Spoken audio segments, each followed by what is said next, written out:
நலம் தரும் நல்லார் சித்த மருத்துவமனை, கிருஷ்ணகிரி, சென்னை. 255 அன்னை திருமண சீர்வரிசை பொருட்கள் 1,29,000 மட்டுமே. தமிழகம் முழுவதும் இலவச டோர் டெலிவரியும் உண்டு. உங்கள் Annai stores and furniture, Guduvancheri, Kallakurichi மற்றும் திருவண்ணாமலை. வலுவம் நேயர்களுக்கு வணக்கம். அரசியல் பேசும் நிகழ்ச்சிக்கு உங்களை வரவேற்பதில் மகிழ்ச்சி. என்று நம்மோடு இணைந்திருக்கிறார் மூத்த பத்திரிகையாளர் திரு உமாபதி அவர்கள். சார் வணக்கம். சார் வணக்கம். வணக்கம். நல்லா இருக்கீங்களா சார்? நல்லா இருக்கேன் சார். ஈரான் இஸ்ரேல் போர், அமெரிக்காவும் கூட சேர்ந்து அந்த போரை நடத்திக்கிட்டு இருக்கு. எந்த புள்ளியில் இந்த போர் ஆரம்பிக்குது அப்படின்னா பல கேள்விகள் இருக்குது. அதாவது அணுசக்தி ஒப்பந்தம், அந்த ஒப்பந்தத்தால் தான் இந்த போர் தொடங்குச்சு அப்படின்னு சொல்லிட்டு ஒரு பக்கம் பேசிக்கிறாங்க. இன்னொரு பக்கம் ஈரானில் நடந்த உள்நாட்டு போரில் கிட்டத்தட்ட 10,000 சிவிலியன்ஸை கொண்டிருக்காங்க. அதனால அமெரிக்கா உள்ள இந்த போரை நடத்துதுன்னு சொல்லிட்டு சொல்கிறாங்க. எந்த புள்ளியிலிருந்து இந்த போர் தொடங்குது அப்படின்னு ஒரு கேள்வி இருக்குது. அந்த புள்ளிலாம் இல்லை, அது காரணம் கிடையாது. அதாவது என்னென்னா கொள்ளையடிக்கிறது தான் காரணம். ஓகே. அங்கே இதை ஒரு காரணமாக சொல்லுவாங்க. புரியுதா உங்களுக்கு? காரணமாக சொல்லிட்டு என்ன பண்ணுவாங்கன்னா அவங்களோட நோக்கம் கொள்ளையடிக்கிறது தான். ஈரானை அடைய பண்ணி ஈரானை தன்னோட கட்டுப்பாட்டில் கொண்டு வரணுன்றது தான் அவங்க ரொம்ப நாள் கணக்கு போட்டது. அதை மூவ் பண்ணி பார்த்தாங்க. அங்கே லோக்கலில் உள்ள அமெரிக்க கைக்கூலிகள்லாம் இருப்பாங்க. அது எல்லா நாட்டிலையுமே இருப்பான். அமெரிக்கா மேலே மோகம் கொண்ட ஒரு கும்பல் இருக்கும். அது எப்போவுமே, அது எல்லா இடத்துலையும் இருக்கும். அமெரிக்கா பையன் அமெரிக்காவில் வேலை பார்க்குறான், பொண்ணு அமெரிக்காவில் தான் இருக்கா அப்படின்னு சொல்லி சில பைத்தியங்கள்லாம் தேடி சொல்லிட்டு போவாங்க. அந்த மாதிரி பைத்தியங்கள் இருக்குது, இந்த மாதிரி பைத்தியங்கள் இருக்குது. அதே மாதிரி என்னென்னா அமெரிக்காவுக்கு ஏதாவது நம்ம செஞ்சோம்னா நம்ம அங்கே போய் நல்லா செட்டில் ஆகிடலாம், அங்கே போய் நல்லா வாழ்க்கை வாழலாம் அப்படின்னு சொல்லி அந்த கும்பல் இருக்குது. அது போன்ற ஒரு கேடுகட்ட கும்பல் அங்கேயும் இருக்குது. அதே மாதிரி மன்னராட்சி அங்கே ஒழிக்கப்பட்டது. மன்னராட்சி ஒழித்தது யாருன்னா அந்த கம்பெனிகள் தான். கம்பெனி இவர்கள் தான். அப்படின்னு ஆட்சி சொல்லுவாங்க. அது நீங்கள் கோமேனி இருக்கும்போது பார்த்தீங்கன்னா கொஞ்சம் டைட்டாக இருந்துச்சு, கடுமையாக இருந்தது. மத சட்டங்கள் ரொம்ப இறுக்கி பிடிச்சிருந்தாங்க. கொஞ்ச நாள் கழித்து அப்படியே பார்க்க காலங்கள் மாற நிறைய மாற்றங்கள் அவங்களே கொண்டு வந்தாங்க. அப்புறம் இவங்க சொல்கிற மாதிரிலாம் அங்கே கிடையாது. இங்கே ஈரானில் இவங்க சொல்கிற மாதிரி எல்லா பெண்களும் பருதா போட்டுக்கிட்டு போய் இது மாதிரி போகிறாங்க அப்படின்ற மாதிரிலாம் கிடையாது. அவங்கவுங்க இஷ்டத்துக்கு தான் வாழ்ந்துட்டு இருக்காங்க. பருதா போடுறவங்க அது மத ரீதியாக போடணும்னு நினைக்கிறவங்க போடுறாங்க, இல்லைன்னு நினைக்கிறவங்க இருக்காங்க. புரியுதா? அந்த மாதிரி தான் அங்கே அந்த மாதிரியான கெடுபிடிகள்லாம் கிடையாது. எப்போவுமே ஒரு ஆட்சி இருந்துச்சுன்னா அதுக்கு ஆன்டி இன்குபன்சி இருக்கும். அது யாராக இருந்தாலும் சரி, என்ன தான் நீங்கள் தங்கமும் வைரமும் கொட்டி கொடுத்தீங்கனாலும் மக்கள் என்ன பண்ணுவான்னா ஒரு மாற்றம் வேணுன்றத விரும்புவான். ஹியூமன் கேட்டல்ஸ் நல்லா இருந்தாலும் அதை விரும்புவான். ஸோ அவங்களுக்கு அதை காரணமும் சொல்ல தெரியாது. ஸோ இப்படி இருக்கும்போது என்னென்னா அங்கே ஒரு குறிப்பிட்ட கும்பல், ஒரு குறிப்பிட்ட சில ஆயிரம் பேர் அப்படின்னு வச்சுங்களேன், புரியுதாங்களே, அவர்கள் இந்த போராட்டங்களை முன்னெடுத்துக்கிட்டு இருக்காங்க. ஸோ அதனால் எப்படி மாற்றம் வந்துடுமா அப்படின்னா மாற்றம் வராது. இப்போ இந்த போராட்டங்கள், அதாவது ஒரு நாட்டில் புரட்சி பண்ணணும், நான் ஆட்சியை மாற்றணும்னு சொல்லி அவங்களே போராடினா அந்த ஓகே. இப்போ மோடி அரசே மாற்றணும், நம்மளே போராட்டம் பண்ணுறோம். இப்போ இந்த அண்ணா ஹசாரேன்னு ஒரு ஆள் பண்ணான், அவன் ஏன் ஃபெயிலியர் ஆகிட்டான் அப்படின்னு பார்த்தீங்கன்னா அவன் அந்நிய நாட்டோட கைக்கூலியா. புரியுதா? அது முதல்ல நமக்கு தெரியாது. அப்போ ஒரு மாற்றம் காங்கிரஸ் ரொம்ப குண்டக்க போயிட்டு இருக்கும்போது சரி இந்த மனுஷன் இவங்களோட மெயின் பேசிக் இதை என்ன பண்ணுவாங்கன்னா சிகரெட் குடிக்க மாட்டான், தண்ணி அடிக்க மாட்டான், பொம்பளைன்னு எதுவும் கல்யாணம் பண்ணியிருக்க மாட்டான். இந்த 3 தகுதி இருக்கவனா அப்படி கப்புன்னு கண்டுபிடிச்சிடலாம். சரி இவன் இதை நோக்கி தான் 80% அப்படி தான் இருப்பாங்க. கல்யாணம் ஆகாமல் சிகரெட் குடிக்க மாட்டேன், தண்ணி அடிக்க மாட்டேன்னு சொல்லி ரொம்ப காந்திய வழியில் இருக்கேன்னு ஒருத்தர் சொன்னானால அவனை முதல்ல சந்தேகப்படணும் அப்படின்றதுக்கு அண்ணா ஹசாரே ஒரு உதாரணம். அண்ணா ஹசாரே ஒரு அந்நிய கைக்கூலி. மக்கள் என்ன பார்த்தாங்கன்னா ஒரு வயசான தாத்தா, இந்தியன் தாத்தா மாதிரி இறங்கி இப்போ போயிட்டார், நிறைய மாற்றம் வேணும்னு விரும்பி எல்லாம் போனாங்க. அவன் என்ன பண்ணிட்டான்னா வெளிநாட்டு கைக்கூலி. அவன் டக்குன்னு மாற்றி விட்டானே பிஜேபி அதாட்டை வடையை தூக்கிட்டு போயிட்டாங்க. அவன் ஆயா கடை வடையை திருடிட்டு போகலான்னு பார்த்தவனை தட்டோட இப்போ இருக்கும்போது இவனையும் சேர்த்து தூக்கிட்டாங்க பிஜேபி. ஸோ அந்த மாதிரி இருக்குல்ல, அது மாதிரி லோக்கலில் புரட்சி பண்ணுறது, புண்ணாக்கு பண்ணுறதுலாம் அந்தந்த நாட்டோட இது. நம்ம கண்ணாடியை போட்டு எந்த நாட்டையும் பார்க்க முடியாது. நம்ம ஊர் இப்படி இருக்கிறதுனால அந்த ஊர் இப்படி இருக்குன்னு நம்ம நினைக்க முடியாது. நம்ம மக்களோட கல்ச்சர் வேறு, அவன் கல்ச்சர் வேறு. இங்கேருந்து ஒரு ஊர் தாண்டிங்கன்னா, ஒரு ஏரியா தாண்டிங்கன்னா கலாச்சாரம் வேறு மாதிரி இருக்கும். அப்படி இருக்கும்போது அவன் ஈரான் கலாச்சாரத்தை முடிவு பண்ண வேண்டியது ஈரான் மக்களும் ஈரான் அரசும் தான். சரியா? அப்போ என்ன பண்ணுறாங்கன்னா இவன் உள்ளே புகுந்து இவன் தூண்டி விடும்போது அவனை மக்களை கொல்ல தான் செய்வாங்க. அதில் மாற்றுக்கருத்தை இவங்க ஹியூமன் கேட்டல்ஸை அடித்தா தான் அடங்குவான் அப்படின்னா அடித்து தான் ஆகணும். அது ஒன்றுமே பண்ண முடியாது. ஸோ அந்த வகையில் தான் இருக்கேன். அவன் ஒரு குரூப்பை தூண்டி விட்டான், அது வேலைக்கு ஆகலை. இப்போ நேற்று பார்த்தீங்க அப்படின்னா கமேனி இறந்ததுக்கு அங்கே ஒரு சென்ட்ரல் ஸ்கொயரில் பார்த்தீங்க அப்படின்னா லட்சக்கணக்கான மக்கள் கூடினாங்க. ஆமாம், கூடி அவருக்கு அஞ்சலி செலுத்துகிறாங்க. அப்போ இதெல்லாம் என்ன, அப்போ இவ்வளோ ஆதரவு இருக்குது, லட்சக்கணக்கான மக்கள் குவிந்து கூடி பண்ணும்போது இவங்க இந்த திருட்டு நாய்ங்க கொஞ்சம் ஒரு 500,000 பேரை வச்சுக்கிட்டு போராட்டன்ற பேரில் மக்கள் இந்த பக்கம் இருக்கான் சார். ஆனால் அதே நேரத்தில் மக்கள் பட்டாசு வெடிச்சும் கொண்டாடினாங்க சார். அதை தான், அது ஒரு சின்ன குரூப்பு. ஓகே சார், இந்த அணுசக்தி ஒப்பந்தத்தால் தான் இன்னொரு பக்கம் அணுசக்தி ஒப்பந்தத்துக்கு எதுக்குமே சம்மந்தமே கிடையாது. அது அவங்க இப்போ சொல்கிறது அந்த மாதிரி தான் இருப்பாங்க. இப்போ அதாவது பேசிக்காகவே என்ன பண்ணுவாங்கன்னா, யாராவது ஒருத்தர் ஒழிச்சு கட்டணும், ஒரு பொண்ணை ஒழிச்சு கட்டணும்னா அவரை கேவலமாக பேசிட்டா அவரை காலி பண்ணிடலாம். ஒரு பையன் என்னன்னா, இவன் மோசமானவன், கஞ்சா குடிக்கி, எப்போ பார்த்தாலும் பொம்பளைங்களோட சுற்றிட்டு இருக்கான் அப்படின்னீங்கனால அவன் பேர் டேமேஜ் ஆகிடும். இதெல்லாம் சும்மா கிளப்பி விடுறது தான். அணு கிடையாது, ஆயுதம் கிடையாது, ஒப்பந்தம் கிடையாது. இவன் என்ன, அதாவது என்ன ஒரு இன்னொருத்தன் என்ன வச்சுருக்கோன்னு இவன் எப்படி முடிவு பண்ணுவான்? இவன் யார்? அமெரிக்கா யார் முடிவு பண்ணுறது? இஸ்ரேல் யார் முடிவு பண்ணுறது? அவன் அணு ஆயுதம் வச்சுருப்பானா? மித்த வச்சுருந்தாருன்னா பொருளாதார தடை போடுவான்னா எப்படி இது பண்ண முடியும்? ஸோ அதனால் ஒரு காலகட்டத்துக்கு மேலே அணுசக்தியில் அணு ஆயுதத்தை யாரும் தயாரிக்கக்கூடாதுன்னு ஒரு சட்டம் எடுத்துன்னு அவங்க தயாரித்தாங்கன்னு யார் சொன்னா அவங்களுக்கு? நீங்கள் போய் பார்க்காம இப்படி இருக்குன்னு சொல்கிறீங்க. இப்போ இருந்திருந்தால் இந்நேரம் அவன் தலையில் போட்டிருப்பான்ல, அவன் இருந்திருந்தால் போட்டிருப்பான்ல. இவ்வளோ அவங்க தலைவனே கொண்டதுக்கப்புறம் பதிலடி கொடுத்து நேரம் போட்டு காலி பண்ணியிருக்க மாட்டானா?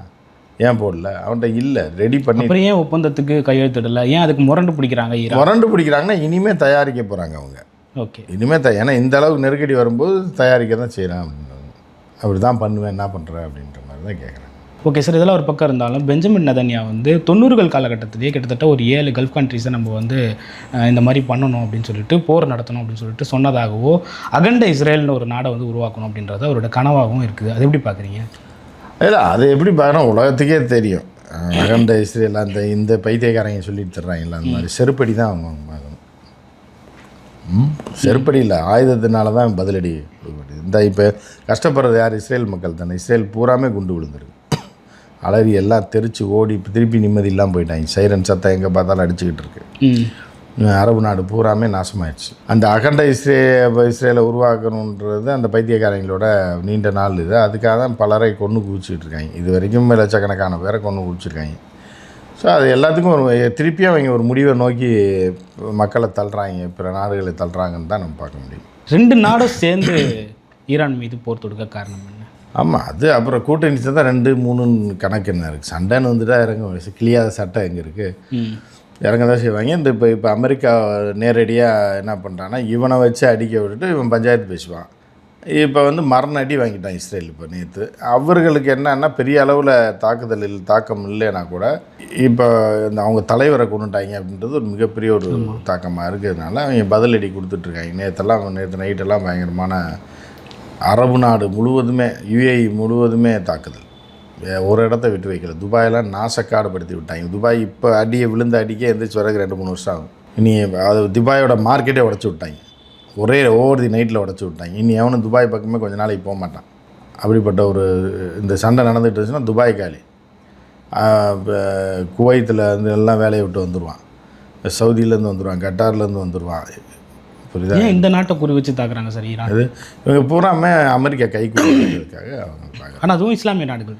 இஸ்லாமிய நாடாக இருந்தால் என்ன, கைக்கூலின்றபோது இஸ்லாமியனாக இருந்தால் இப்போ முஸ்லீம்ன்றதுனால விட்டுறாங்க. அமெரிக்கா கைக்கூலியாக இருந்துட்டு இவங்க மேலே தாக்குதல் பண்ணுறதுக்கு எல்லா வேலையும் பண்ணும்போது போட்டு அடிக்க தான் செய்வான். ஓகே சார், இதெல்லாம் நடந்துகிட்டே இருக்கிறப்போ உச்ச தலைவர், சுப்ரீம் லீடர், அவரே கொண்டுட்டாங்க அமெரிக்கா அப்படின்றப்போ அவரை தான் கொள்ளுவாங்க, வேற யாரை கொள்ளுவாங்க? ரோட்டில் போகிறவனை கொண்டா அமெரிக்கா இஸ்ரேலுக்கு அது ஒரு பெரிய வெற்றியாக இருக்குது.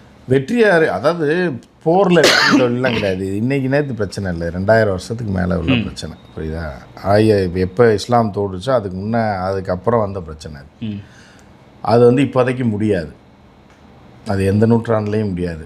இது போயிட்டே தான் இருக்கும். ஒவ்வொரு காலகட்டத்தில் ஒவ்வொருத்தரோட கை ஓங்கி இருக்கும்போது வரும். இடையில ஒரு 300 வருஷம் அவங்க காணாம், யூதர்களே இல்லை. அப்புறம் கடைசியாக ஜெர்மன்லேருந்து அவங்க அடித்து ஒழித்து ஒன்றும் இல்லாமல் விரட்டி விட்டதுக்கப்புறம் அவங்க அழிஞ்சிட்டாங்க. திருப்பி எந்திரிச்சு இந்த 50 வருஷத்தில் மேலே வந்துட்டாங்க. ஹிட்லருக்கு பிறகு அவங்க ஒரு சைலண்ட் மோடில் இருந்தாங்க. ஆமாம். அப்புறம் அப்படி கொஞ்சமாக அதை பிளான் பண்ணி இப்போ இந்த உச்சத்தில் இருக்காங்க. இப்போ அடுத்து அது எப்படி இருக்கும்னு நம்ம பொறுத்து தான் பார்க்கணும். ஓகே சார், இந்த சுப்ரீம் லீடரை வந்து கொண்டிருக்காங்க அப்படின்றப்போ அது எப்படி நடந்தது? ஏன்னா ஒரு ஹை செக்யூரிட்டி அந்த வளையத்துக்குள்ள ஹை செக்யூரிட்டி வளையத்துலேருந்து அது ரோட்டில் போனால் தானே ஹை செக்யூரிட்டி வளையம். நீங்கள் வந்து வேறு எங்கே இருக்காருன்னு தெரிஞ்சதுன்னா அதுக்குரிய ஆயுதத்தை வச்சு தாக்க போகிறாங்க.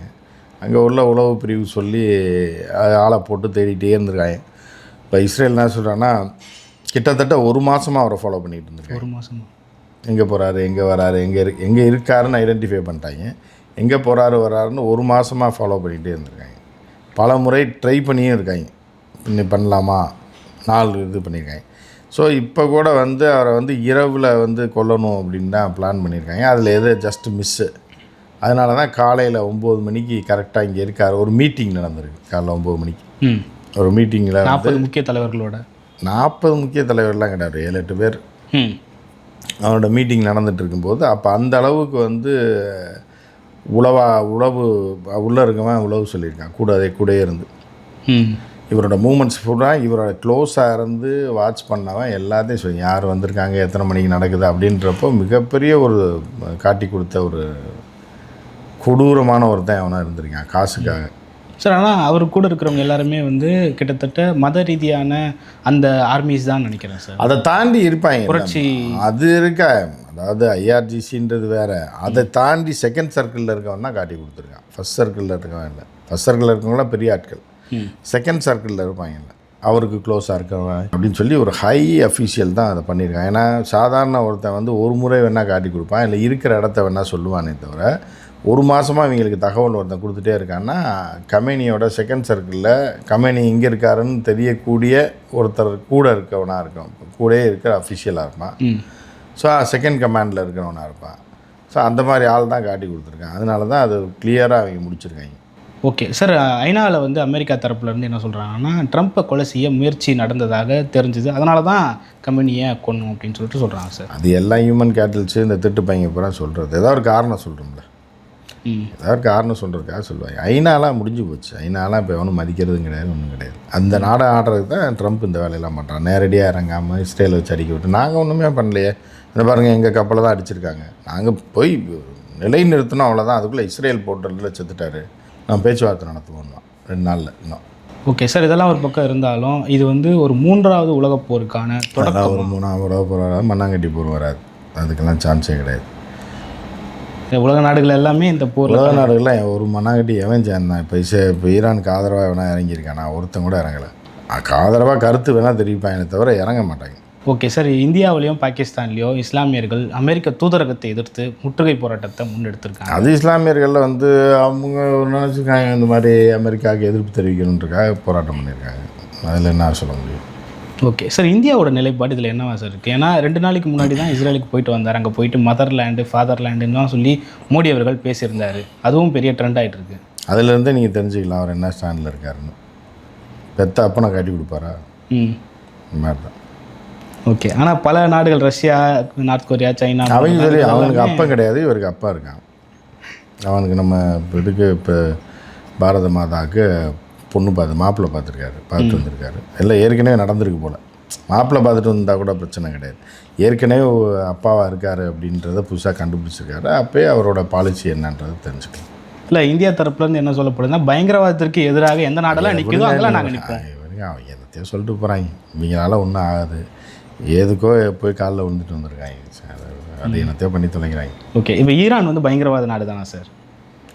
ஈரான் பயங்கரவாத நாடு தானான்னு கேட்டிங்கன்னா, ஈரான் பயங்கரவாத நாடுன்னு அமெரிக்கா தான் சொல்லுவான், அமெரிக்கா பயங்கரவாத நாடுன்னு ஈரான் சொல்லுவான்.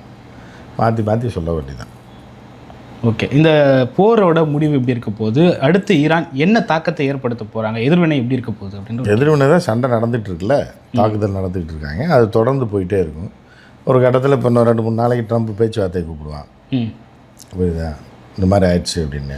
ஏன்னா அவன் நினச்சது நடக்கலை, கம்பெனியை கொண்டுட்டாங்க. இருந்த போதிலும் வந்து அவங்க ஐஆர்ஜிசியில் வந்து இறங்கவே மாட்டாங்க. கடைசி ஈரானியன் இருக்க வரைக்கும் இறங்க மாட்டாங்க. சிகப்பு கொடி ஏற்றிட்டாங்க. அதனால் அவங்க போருக்கு தயாராகிட்டாங்கன்னா வந்து விடவே மாட்டாங்க.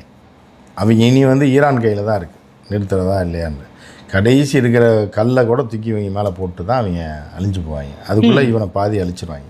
அது பொறுத்து வந்து தான் பார்க்கணும். சார், அமெரிக்காவுக்கு ஆதரவாக இருக்கிறவங்க எல்லாரும் என்ன சொல்கிறாங்கன்னா, வெனிசுலா அதிபரையும் தூக்கியாச்சு, அதுக்கப்புறம் இன்னொருத்தரையும் தூக்கியாச்சு, இப்போது நம்ம ஈரான் அதிபரையும் தூக்கியாச்சு, அடுத்து இவங்க தான் அடுத்த அமெரிக்க அதிபர் தான் சொல்கிறாங்க, அடுத்து ரஷ்யா அதிபர் புத்தின் தான், அடுத்த வந்து சைனா அதிபர் அவர் தான், அடுத்து நார்த் கொரியா அதிபர் அவர் தான் சொல்லிட்டு பேசுபொருளாக பைத்தியக்காரங்களா இருப்பாங்க.